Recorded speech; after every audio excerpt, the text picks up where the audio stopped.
டிஜி 5667 எங்கள் டாக் வீட்டுக்கு யார் வந்தாலும் குறைக்க மாட்டேங்குது சார், இதுக்கு நாங்கள் என்ன பண்ணுறதுன்னு கேட்டிருக்காங்க.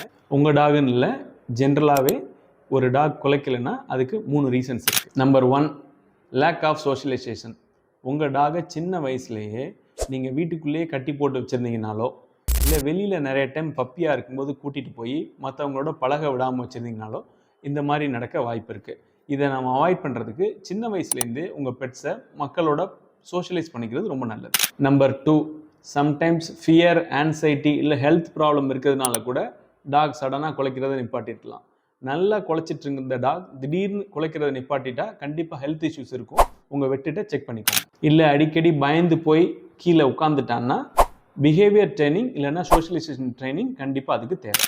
நம்பர் 3, டாக்ஸுக்கு வயசாகும் பொழுது கண்டிப்பாக அது குறைக்கிறது கம்மியாகிறதுக்கு வாய்ப்பு இருக்குது. பிகாஸ் வயசாகும் பொழுது அவங்களுக்கு ஹியரிங் ப்ராப்ளம், எனர்ஜி லெவல் கம்மியாகிறது, அலர்ட் பார்க்கிங் சென்ஸ் கம்மியாகிறது, இதெல்லாம் நடக்க வாய்ப்பு இருக்குது. இது நார்மலான விஷயமா இருந்தால் கூட வயசான டாகும் கண்டிப்பாக கடிக்க தெரியும்.